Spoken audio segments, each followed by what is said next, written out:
Okay. Okay, awesome. So today we have with us Mike Sneed from Appliance Bootcamp YouTube channel. You guys really got to check this out.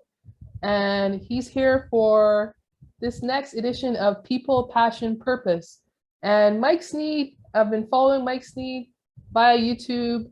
Such an inspirational guy, a really creative, progressive entrepreneur, really impacting the lives of so many young people.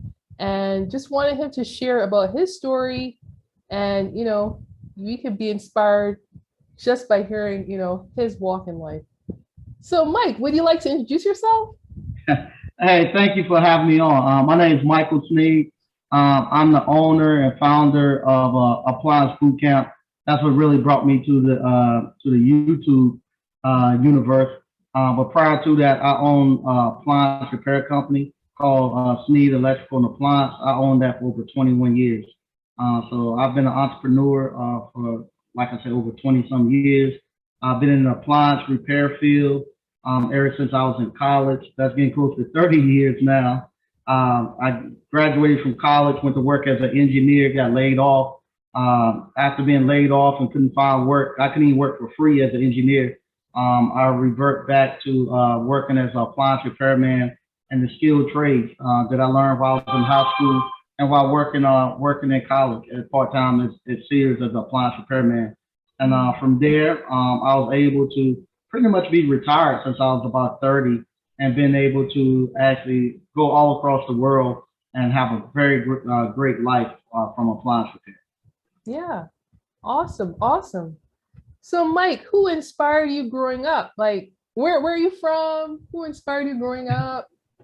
Okay, I'm actually from a little small town called Stovall, North Carolina. Probably population less than 800 people. Growing up, inspiration first started off like always, my grandfather, my father, and then my older brother. My older brother, he went away to college and he was studying at North Carolina A&T. He was becoming an engineer. And I remember him coming home, and back then they had the drafting set. He would have to bring his drafting set home, and I would play with it and saying I was going to be an engineer and stuff, and trying to design houses and stuff. And from there, when I got to high school, I had a teacher named Mr. Eaton. He actually taught residential wiring, and he had an electrical company, and he allowed me to work with him after school, weekends, and during the summer. And that's how I learned how to repair houses. And he was probably my first business mentor and my first person who really introduced me into the skilled trades. And because of the stuff that he taught me when I was in high school, that's the stuff that I've been able to provide for my family and do all the things I've done. And from then, I've had several mentors at different stages of my life that popped in. First guy who really showed me entrepreneurship, a guy named Joel Wiggins. He was actually we graduated from North Carolina A&T together. He was maybe a year or two older than I was. I didn't know him at A&T. I knew of him. I remember every time during homecoming, somebody would buy all of the homecoming tickets to the step show and to the concert. As soon as they go on sale, somebody will buy all of them, and they were on sale for $20. The next day, they were on sale for $60. Oh, wow. And it was him. He would go in the first day they go on sale, buy all the tickets, and then he'll triple the price and double and triple his money. So I remember we couldn't figure out who it was, but that was Joel. But then after that, I met him one time at a radio station, and from there, he introduced me to true entrepreneurship, how entrepreneurship should be done. From Joel, I had two business partners, Abdul and Ron. They were from India. They were my mentors. And then from there, I met a guy named Mr. James Speed. He used to be the CFO for Hardee's. You ever heard of Hardee's Corporation, the restaurant? No. Yeah, it's a restaurant, kind of like a McDonald's they have here, called Hardee's in the United States. He was the CFO for there, and he has helped me along with stuff. And from just constantly, every time I get to another stage in my life, it seems like another mentor pops up and it helps me along the way. Yeah. And now you're a mentor to so many, you know? I mean, Appliance Bootcamp, do you even know how many students you had so far? I know how many students I've had to come through the actual program. Right now, we over a little over 1,400 students that have came through the program. Yeah. How many people I have that the students have taught and using the same method, I have no idea. I just had a guy call me earlier today. He was telling me that he had actually shown two other people how to start their own appliance repair business, and he was feeling a little distraught because he was like, they doing better than I am now. So he was like, he was feeling kind of bad. So how they doing better than me now? And I was telling him, I said, yeah, a lot of you all are doing a lot better than I ever did in appliance repair because you let them cut in line in front of you. You know, the stuff that it took me 15, 20 years to figure out, I show you all. So you all jump up 20 years, 15, Yes. 20 years. Yeah. And I used all my energy and everything to get here. Yeah. I'm about dead, and you all got a full tank of gas, so y'all are able to just blow on by me. Yeah. So but I was telling him not to feel bad about it because whenever you mentor somebody, they are going to end up going further than you are. And you got to be grateful for that. And that's your job to let them stand on top of your shoulders, not to be envious of it or anything, but to let you know that you taught them well. They should be able to aspire and go further than you. So then so you graduated as an engineer? I graduated, my major was electronics and computer technology, but I worked as an engineer. After I graduated, I was working as an engineer. Yeah, and then transitioned to appliance repair, so much more lucrative. But did you get any like pushback from family at that time? Yeah, Or was it? yeah, Yeah. yeah. Still do. It hasn't stopped. It never stopped. When I first, because what happened, I was laid off for like a year. I couldn't find a job. It was right during the .com burst, and then as soon as it seemed that the universe is funny. As soon as I said I was going to start my own business, and I got ready to run my own, I got a call to come back. I got a call to come to work, and it was the best job I had. It was for a company called Intel. You know, they make the computer chips and stuff, processors. So I got a job at Intel, and it was the best corporate job that I had, but I just hated it. I hated it every day. And then I worked there for maybe a year, and they came up and said they were gonna have to have layoffs, and you could get like 30 or 60 days worth of pay if you go ahead and leave now. So I raised my hand. I said I'm gone. Okay. So when I said that. No, I have to come home and tell my wife and stuff. We just got married, just had our son. At the time, she was pregnant again, and just built a new house. And I said, hey, I'm quitting. And she wasn't happy to hear that. My mother-in-law wasn't, my mom wasn't, and everybody saying, you good, Mike? Hey, that was my son. Okay. Everybody telling me, you just been laid off for a year. Why are you going to quit now? Blah, blah, blah. You need to stay in corporate America. What are you going to do about retirement? You got young kids. You're being selfish. You're only thinking about yourself.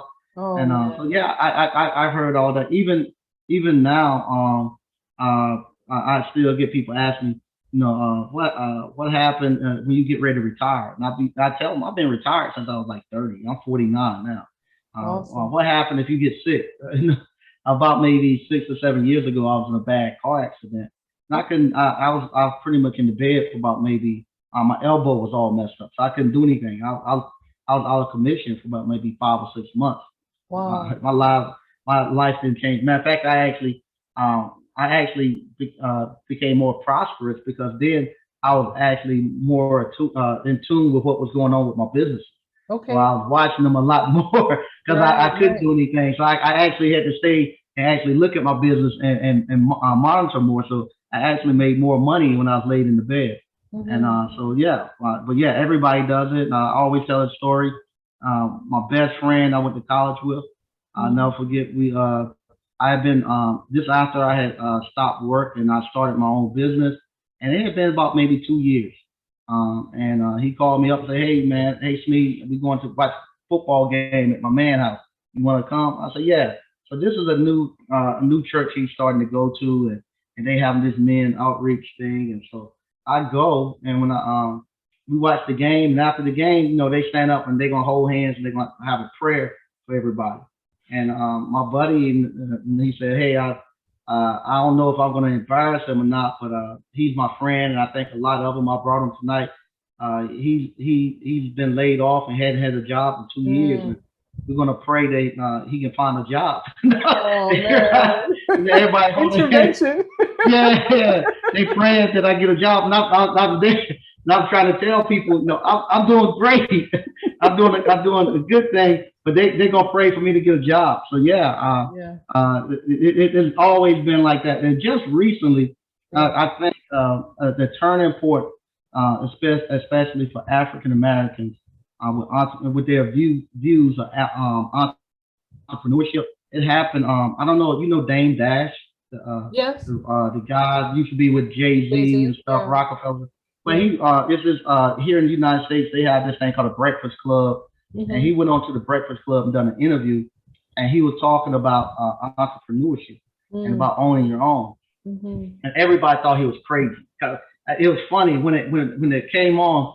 I was in the process of taking my daughter and my niece to orientation for college, and I was like, man, this guy, that's the first time I heard Dame Dash and heard him talk. I said, this guy's on it. He sounds just like, they say he sound like you out here talking to the family and stuff. But that was what you saw there at Dame Dash. That's what us entrepreneurs had to go through every time we got around family and friends and we started talking about entrepreneurship. People just didn't buy it. They thought you had to be going to a job. And from that interview with Dame Dash, that woke up a lot of people. A lot of people at that time, that's been over 10 some years ago. A lot of people was like, he crazy, he talking foolish. But you saw everybody at the Breakfast Club now has switched and they talking about entrepreneurship, Yes, they have their own thing. And so now that's starting to come around where now we're actually getting people to actually embrace entrepreneurship and creating and building something for themselves and their own kids. Yeah. And I think too, I follow the Breakfast Club too. I think when Dr. Claude Anderson was on as well, I think that really pushed them as well. I mean, that's 2 or 3 years ago, because you're right. In our community, it's you have to work for someone. Where are you going to work? Working for yourself, a business for yourself is not work. It doesn't make any sense. Yeah, even now. Definitely. It's such a struggle. Yeah. So you get pushed back. Even it's funny. I dabble in real estate a little bit, and I be trying to buy real estate, especially in the African American community here in the United States. And it's funny. My mom sometimes I be like, why y'all some property go for sale in my old community? And I'd be like, why y'all didn't tell me? You got enough property. You're gonna get yourself in trouble. I feel like, come on, mom, y'all they take their property. Honest, this is what they do. They take their property and they walk it over to they ain't got nothing to do with race or anything, but they walk it over to it's like 3 white men that everybody in the African American community and back home in Granville County and Stovall, North Carolina, they sell their property to. So whenever somebody dies and the family get property, they take it and go to those 3 guys and sell it. And I'd be like, come sell it to me. And they'd be like, nah. I remember even one family, I called them and I was like, I heard y'all gonna sell your property. Yeah, I want to buy it. First, I need to talk to, I don't want to say his name, Mr. So-and-so. I was like, for what? I want to see what he say first. So they sold it to them, wouldn't sell it to me. Wow. Why do you think that is? Like, why? It's like they're limiting your growth even. Yeah, it's an actual holdover from slavery. That we think like that, and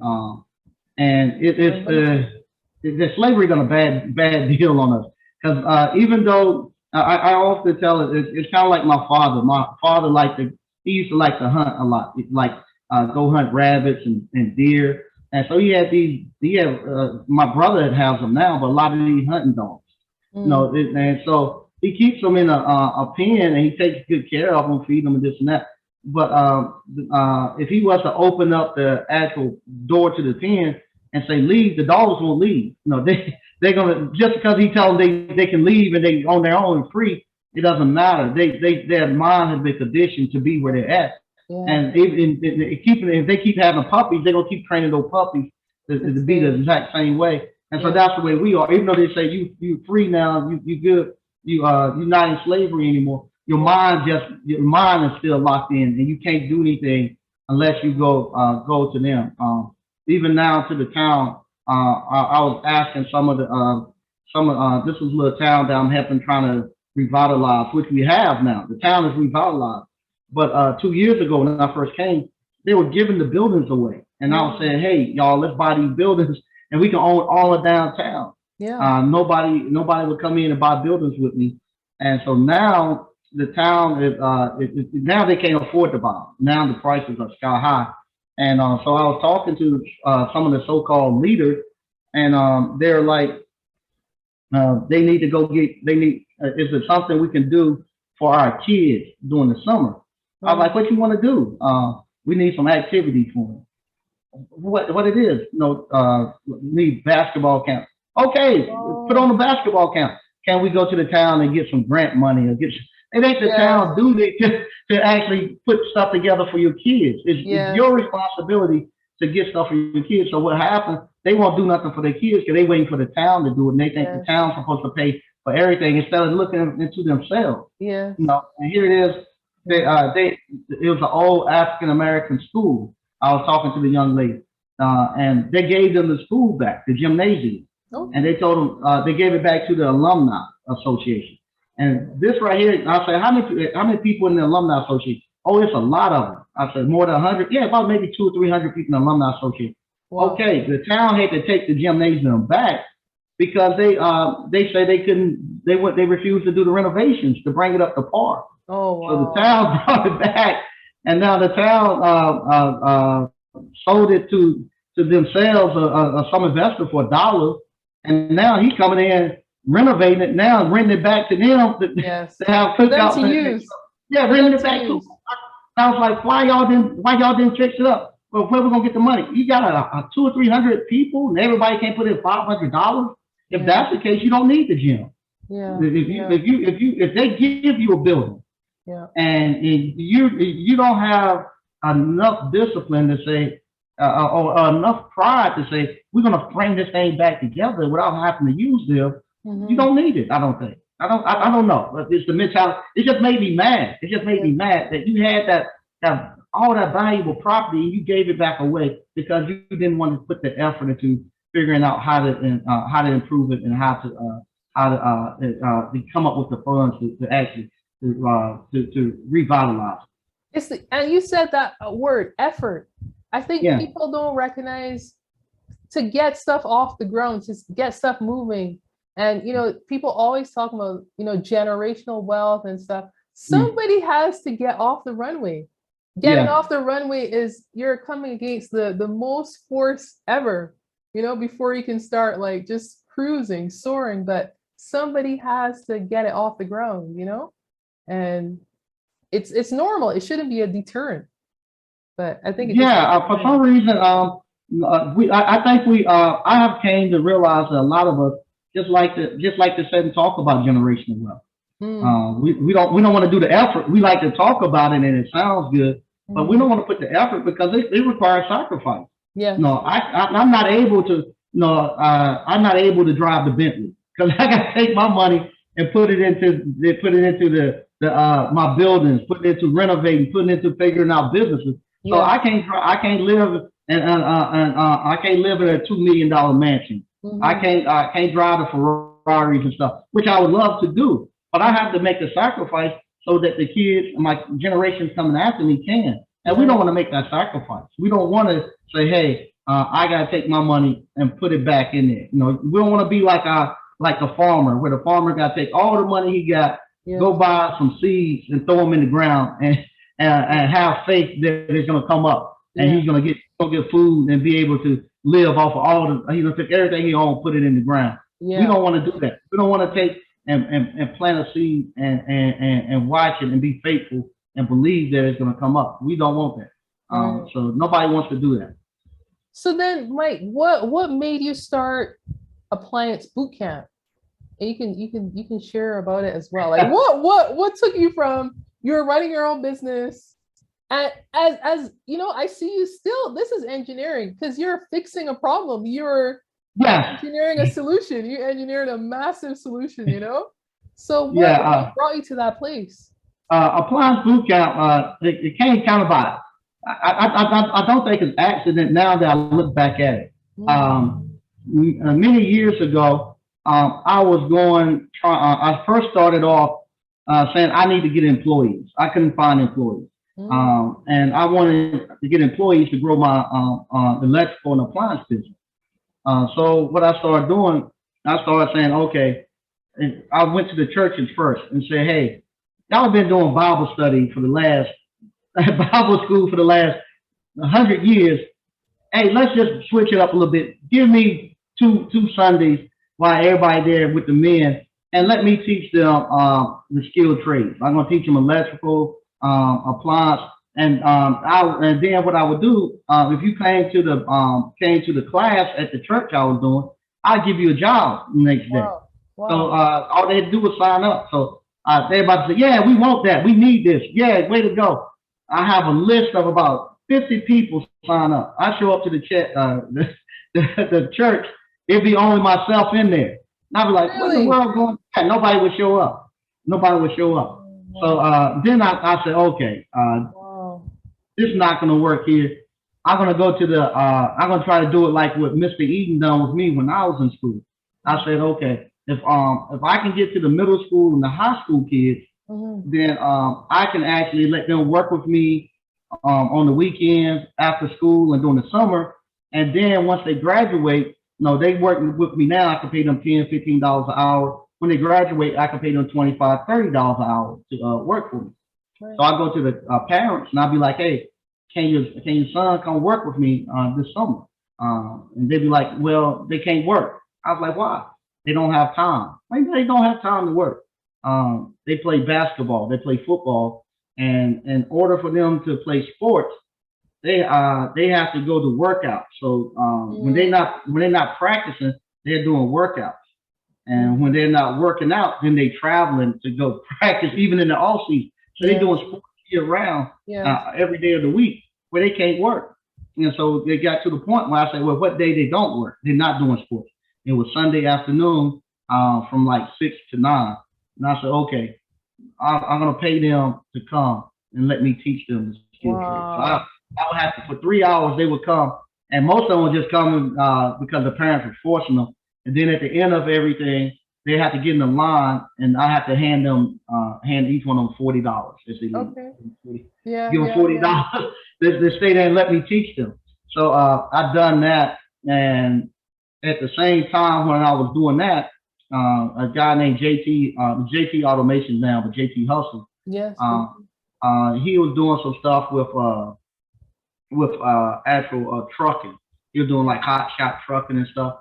So I had an investment group, and we were thinking about buying some tractor trailers. So from there, I looked up. I found Erica Williams, and I found JT Hustles at the time. So I reached out to JT, getting some information. Bought his book. Him and I talked. And he was like, man, I want to come out and interview you. I was like, okay, fine. At that time, I was buying a block of houses out in a place called Rocky Mount, North Carolina. And then the rappers had started talking about buy back the block and all that, Jay-Z and all them talking about. So now they got popular and everybody talking about buy back the block. So now here I am actually doing it. So JT said, hey, I'm going to come videotape you and show this stuff. Yes. Okay, so he come do that, and I said, I gotta get back. I gotta teach these kids. He asked me what I was doing. I told him. He said, well, okay, I want to see that. He went there. He liked that better than the real estate stuff. Okay. And so he said, hey, I'm gonna put this on my channel. And I told him, I said, JT, don't do that, man. Nobody care about the skilled trades. They're gonna. I thought he was gonna get the same. That's how I knew about you. That's how I knew about you. Shout out to JT Automation's YouTube channel. Massive channel. Yeah. That's how I found out about you through JT's Wow. channel. Yep. Yeah. So I told him I thought he was gonna get the same pushback I have been getting for 20 years about entrepreneurship and stuff. I thought it was sexy, because that's why my channel at the time was Save, Invest, Repeat. I was just putting on there about the real estate stuff. And I wasn't making no money in the real estate. The money was coming from appliance repairs in order for me to buy the real estate, but it just looked good because they had all this stuff going on, HGTV and all that. Right, so it just looked good. So I was doing that, and so JT put it on, and it just took off. People reached out and said they wanted to learn, and I told JT I'm not gonna. I told him I wasn't gonna teach it. I told him I wasn't gonna teach it, and he told me, he said the problem is you on Facebook. On Facebook, only people really see your posts and stuff is your family and your friends. And so he said you need to go to YouTube, and he said you go to YouTube, we'll get you monetized. And at that time, same thing. I said I go to YouTube, and I done the thing Save, Invest, Repeat. So I didn't want to do the thing with the appliance stuff. And so then he said if we get you monetized, would you then do a course, do a class? And I was like, okay. So he got me monetized in that seemed like 2 days. I had 1,000 subscribers, and then from there, we done the course. I had done it so many times for people who have came out, had lost their jobs, and came to work with me for about a week or two. And then I showed them how to start their own appliance repair business. And they were able to get back up and running and be able to make their mortgage payments and go on to have great lives after that. So I had done that so many times. I knew I could do it if somebody came and stuck with me for a week or two.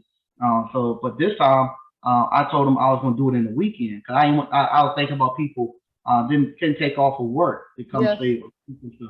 I said I'm going to do it in the weekend, and I'm not going to give out no certificates. And that was the thing. Everybody, are we going to get a certificate out of this? No, the certificate is going to be those dollars and those checks people will be writing you. Right. Changing that mindset. Yeah. Because I kept telling them you don't need no certificate to do it. I need a certificate. I need a diploma. I need a certificate. So we done it, and I remember about halfway through, JT was like, man, we gotta give these people something for coming down here, because we had guys come, we had people come from all the United States here, and he said, man, we gotta give them something. And I was like, nah, I ain't gonna give them anything. So we didn't give them no certificate. And about a week or so later, the guy, first guy who reached back out was Juan, and he asked, he was fixing a dishwasher, and all he wanted to make was an extra $500 for that a week. And and I asked him when he called, I said, "This your first job?" No, I've done several.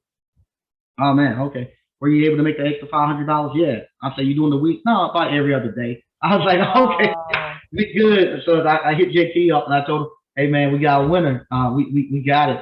And so from there we just pushed the pedal down, and it just took off. I never would have thought it was been as big as it is right now. Never would have thought. And the thing is, with Appliance Bootcamp, you don't just teach your students how to repair appliances. You actually give them a blueprint on how to actually run the business, and be profitable. I think that having those pieces is so powerful, Yeah, that was the thing, where I didn't want them to go out and get the jobs. I wanted them to start their own business, create the wealth, and do the same thing that I'm doing, have this type of lifestyle that I have. And I admit, at first, I didn't know how the industry was going to react to us, especially you telling somebody you're going to teach them everything about a business, how to fix all the appliances, how to do their taxes. You're going to do all that in the weekend. This guy can't teach you that. It's too much stuff out here. You're going to teach me how to fix it. I've been fixing. You have people saying, hey, I've been fixing washers all my life, and I ain't know how to fix this new stuff. He's going to teach you how to do all of that. He can't do it on the weekend. And so it was like he's running a scam.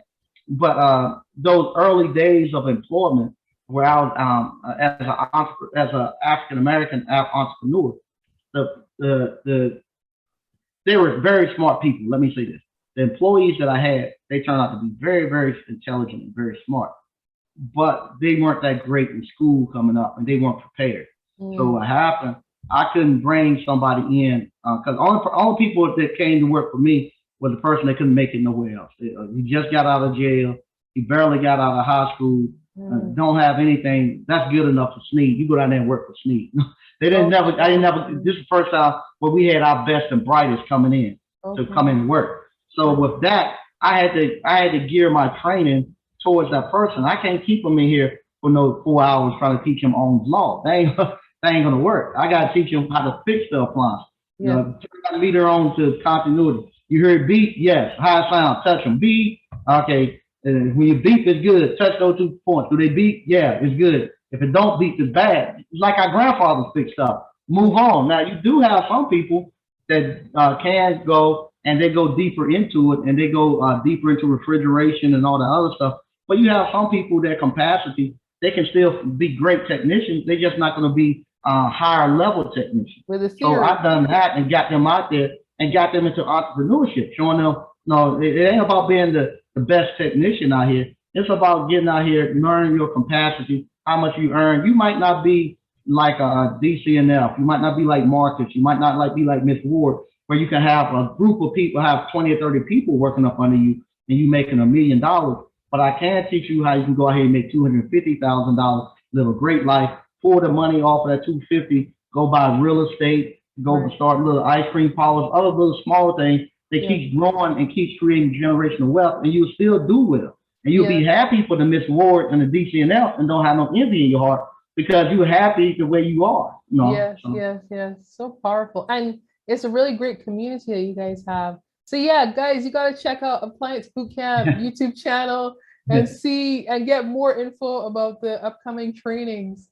And Mike, so then you started developing even new businesses and training. So I think there was a kettle corn and the ice cream. I watched the development of the ice cream parlor. You saw it? Share about that? Yeah, you want to share about the ice cream parlor? Yeah, when I came in and purchased, I don't know how long you've been watching, but it's not like you've been watching for a while. You saw the development of that. Well, anyway, I had my old building. I didn't own that building, and we expanded. I started at one side of it. We expanded. We'll own it. At that time, I had 3 different buildings at this one strip mall. We expanded that far, and every time that we got ready to expand, I had to actually go and ask the owner, can I do this? And I have to wait, like my dad, like asking my dad. And I hated that. I hated having to ask him for it. But after I saw the Appliance Bootcamp taking off, I wanted to go on and get our own building to actually operate it out of. So I started looking for a building. I came downtown Selma. I thought I was purchasing one building, but ended up I bought 2 buildings came together with the one. I said, I wanted to buy this one, and they told me $30,000. And then a little bit later, the real estate agent called and told me, "Say, I got the key to the other building. Did you want to look into it? I didn't have the door open last time." I said, "What are you talking about? You get 2 buildings." I said, "For the 30." They're like, "Yeah." Wow. I'm like, "Okay, yeah." So with that, I have a son. You might have saw him just peeked in. He was a senior in high school. We were trying to find something for him to do. He has some special needs. So what happened, his sisters were going off to college. He wanted to go off to college and do his thing. And I wanted something that him and I could do together. So I had thought about doing like a shaved ice, like a New Orleans snowballs and stuff like that. But that's just a little too seasonal here. And we were going out to a place called Two Roosters up in North Raleigh getting homemade ice cream. So I started saying, hey, maybe we could bring that down here. I started researching it. I saw very, very close similarities with the money you can make as an ice cream parlor owner as you could with owning an appliance repair company. I found out that very few people knew about it. Very low entry, don't have a lot of red tape, just like appliance repair. It's a great way to get into the restaurant game without having to go into the health department and stuff. And they actually had a boot camp. They had a Mystic Ice Cream boot camp down in Daytona, Florida, that he could actually go to for a week. So that was his college. So he went down there for a week, learned how to make ice cream, came back. You saw the videos. We actually built that. Not say we built it. I mean, we done it by hand. We went there, and I was showing everybody how they actually do it, how they actually just get started and do it step by step. And we took the walls down and built everything out and got it up and running. We learned flavors. We actually would make ice cream and take it out to this sewing machine, this sewing company right up the street. Had a bunch of older women there, and we'll take our ice cream up there on lunch break. Say, we trying to make some ice cream. Taste it and tell us what you got. They say, what in the world are you putting in here? I put some cinnamon. You know we don't use no cinnamon. Put nutmeg in there. Write this down. So that knows how to do it, and it has a bit of a soulful taste to it because of those women. We impact their knowledge. They knew how to cook. You missing something. Well, put this in here.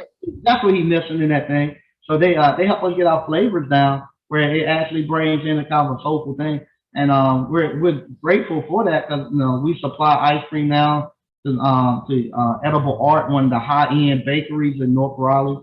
We supply it to Gotta Be, North Carolina. That's the flea markets around North Carolina that use North Carolina product. We make the ice cream and they come pick it up and sell it at the flea market, and we get rave reviews of it. And at the same time, not only that, I've helped maybe one, two, three. I have 4 people now start ice cream parlor. Amazing, amazing, and all during this lockdown season. Yeah, during COVID. Yeah, during COVID. Yeah, during COVID, and you're rising. So inspiring, Mike. This is awesome. Thanks. So, Mike, where we are right now, how do you see either the future playing out, or how should young people or any person, because I mean, somebody 50, 60, 70 might want to start a business tomorrow. Right. What is that change of mindset that we might need, especially in this time right now, like with all the negative news and everything? What would you say? I would think right now, if you want to get into entrepreneurship, now's the best time ever because you have so many channels like yourself, and you got JT Automations, you got Erica Williams, you got just a slew of people who are putting great information out about different businesses and how to actually run businesses. So you can actually go to YouTube now, and you can learn a lot about how to start a business. And from there, I would say now, if you want to be an employee, that's fine, but at least build something on your own. And it doesn't take much. This past weekend, we went out for Father's Day, and we was riding out, and Lord, my wife and daughter's listening, and they watch it. They get mad because they say you talk about all our business on the internet. But we was out riding, and we was looking. Like I tell people, what we do sometimes, African Americans, we go to the so-called good part of town and look at the house. What in the world do they do to live there? That type of thing. So we was riding out, and my kids and we like to. They still like to do that. We used to do that when they was younger, and they still like to do that when all of us get together. Let's go ride and look at some houses. Yeah. So we're going out looking at houses, and we was looking at some of these houses in our community that like $1 million, $2 million, and they were computing how much the monthly mortgage might be on them and stuff, and they're trying to and my daughter and my wife trying to figure out, well, what do they do? What do you think they do for a living? They gotta be a doctor. They ain't that many doctors. They gotta be lawyers. No, they ain't that many lawyers. So what do you think? I think they small business owners. I knew you were gonna say that. They gotta come back around to you. No, it is. So we start working the numbers, and and my daughter is going to school to be a nurse, and she was telling me about the anesthesiologist, I guess, nurse that put you to sleep. And anyway, talking about you could make up to 200-some-thousand a year. Yeah. Oh, okay. We got a number now. Let's break it down. So we break it down, and we find out that person is making right at about $100 per hour. So I tell her, I said, your brother has an ice cream parlor business. And I said, and he's right now, we've been riding. We went out to breakfast. We've been riding around. Right now it's about 5 o'clock in the afternoon, and I just pulled up the square and looked at the register, and it was sitting at $808. Now he done made that, and they not even there.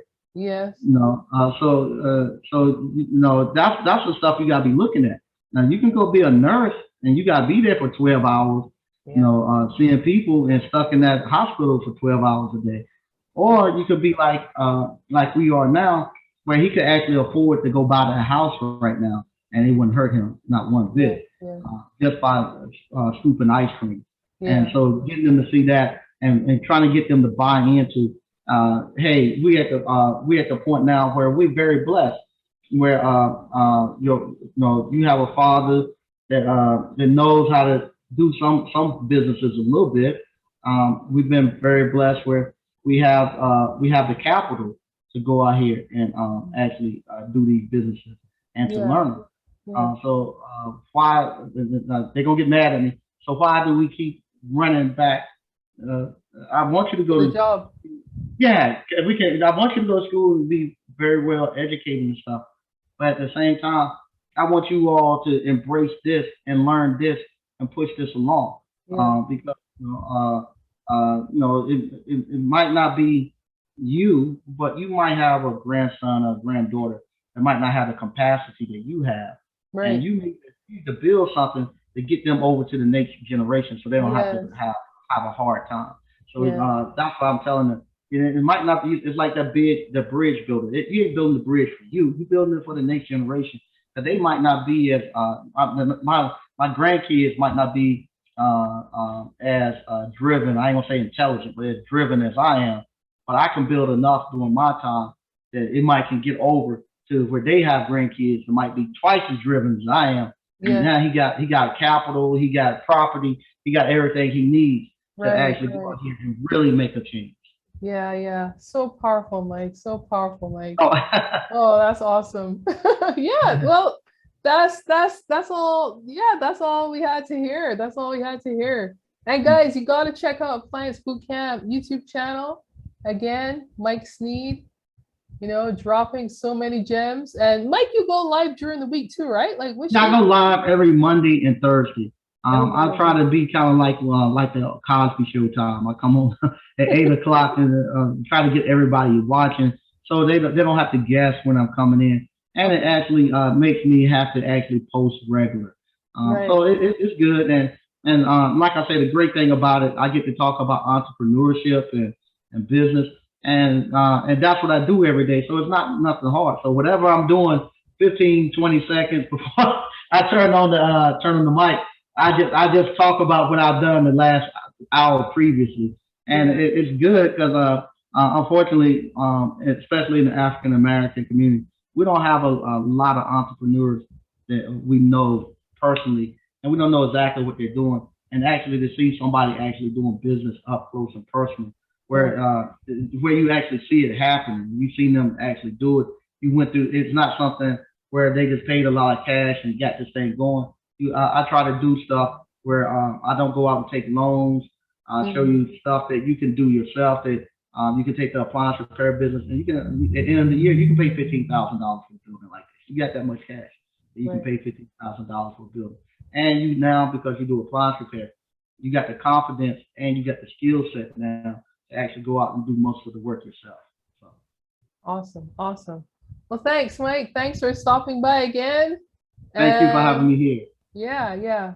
Hope to catch you for another interview. Anytime you want to talk, just reach out. Okay. All right. Thanks, Mike. Thank you.